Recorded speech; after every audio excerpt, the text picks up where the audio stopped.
Hello, and thank you for joining me. Today we'll be talking about substance abuse. My name is Melanie Stevenson, and I work at Loveless Health Plan as a Health Educator Coordinator in the Outcomes Medical Management Department. I have a bachelor's degree in exercise science from the University of New Mexico, and I'm also a certified personal trainer through the American Council on Exercise, also known as ACE. I've worked in cardiac rehab settings and I've aided in behavior and lifestyle modifications, as well as in development of worksite wellness programs and curriculum. I enjoy providing information and presentations such as the one we're here for today, so let's go ahead and get started. Let's go over a few housekeeping rules. This presentation, we'll go over the housekeeping rules and then maybe we'll know why the slides aren't changing. This presentation is being given in a listen-only format. Please feel free to email any questions you have to healthysteps@loveless.com. Stormy weather can cause a delay in the slides and static on the line, but these issues usually resolve themselves within minutes. But if you do become disconnected, just call back in. So let's go ahead and get started. So this presentation is designed to assist you in increasing your knowledge about substance abuse.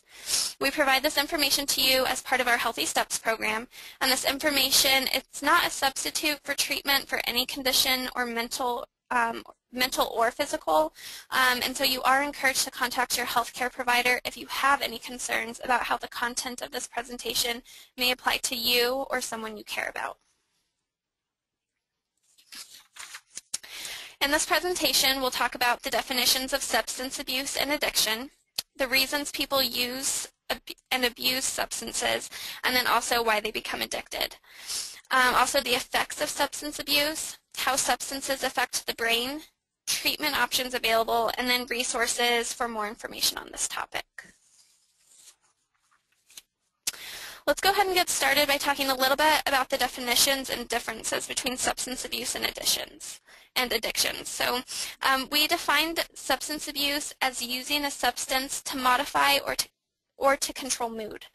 Addictions develop when substance abuse, when abuse of substances gets out of control and people have an irresistible compulsion or urge to use the substance despite negative consequences that may occur, such as DWI, loss of relationships, and even loss of their job. Substance abuses and addictions affect people across all societies, all ages, racial groups, socioeconomic groups, pretty much the whole spectrum of our society. These problems are costly to all of us in terms of medical expenses, economic impacts, impacts on employment, costs incurred through the criminal justice system, and also emotional consequences to the person and his or her family, as well as the entire community. There is good news, though, and it's that treatment is available and can help a person who experiences problems of substance abuse or addiction. So let's change our focus a little bit and talk about how our thinking about substance abuse and addictions has changed over the years. So substance abuse and addiction used to be thought of as moral failings or character weaknesses. These views were pervasive throughout society and led to such stereotypes as bums. People with these problems were treated in a punitive manner and were sometimes shunned or shamed. But today we have a much better scientifically researched understanding of addiction as a disease that affects the brain and behavior. We consider substance abuse and addiction a medical illness, which can, thank goodness, effectively be treated. Okay, so why do some people become addicted to substances, but others don't?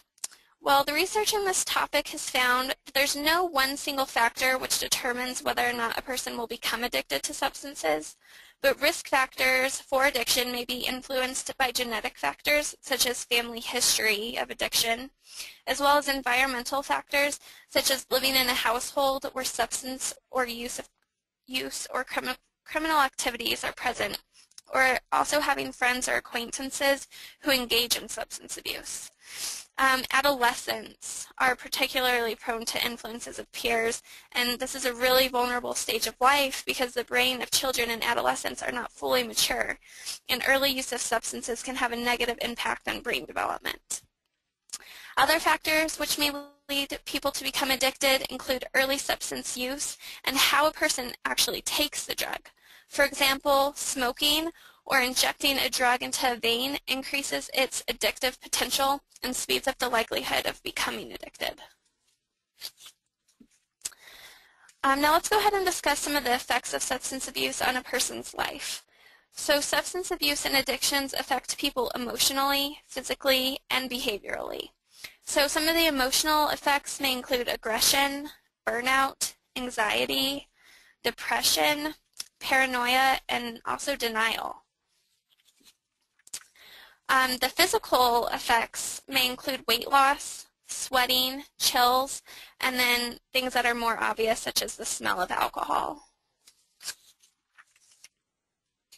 There's also a variety of behavioral effects of substance abuse, and they can include a slow reaction time, impaired coordination, slowed or slurred speech, irritability, and then on the other side of things, there can be excessive talking, inability to sit still, limited attention span, poor motivation, and then a lack of energy. So let's kind of talk about the effects of substances on the brain. So the brain is the body's most complex organ. It's the control center of all of our activities, thoughts, and functions. It allows us to interpret and respond to all of the information received and shapes our thoughts, our emotions, and our behaviors. So it basically acts like the communication center, sending messages back and forth to our bodies to coordinate and to regulate what we think, feel, and do. So in our brain, we have nerve cells and brain chemicals, and the brain chemicals are called neurotransmitters, and they're the mechanisms used to send and receive these messages. So the way that alcohol and drugs affect is that they're also chemicals, and they interfere with the normal functioning of our body's communication system. All drugs of abuse affect the brain's reward system by increasing a chemical called dopamine. Okay, so dopamine is thought to be closely associated with the brain's reward system, so using alcohol or drugs increases the amount of dopamine in the brain, which makes us, at least temporarily, feel better. So once we do something that makes us feel better, we tend to do it again and again. This is known as positive reinforcement. So, for example, if we watch a comedy after work on TV that makes us laugh, we would remember this and we might choose in the future to watch another comedy after a hard day at work. However, if using alcohol or drugs floods our brain with dopamine, so this feel-good chemical, we remember this as well and might find ourselves turning to this more and more often. The cycle of action and reward is why some researchers say that alcohol or drug abuse is something that we learn to do very well. We essentially teach ourselves a way to produce very pleasurable feelings. But the downside is that along the way, the brain adjusts to the increase in dopamine, and the abuser's brain is less and less able to experience the intense pleasure that was present prior to using drugs and alcohol. Now the abuser needs the alcohol or the drugs just to feel normal, and you'll need more of the substance in order to get the high feeling. And so this is what's known as tolerance. So if you maybe used to feel tipsy after just one glass of water,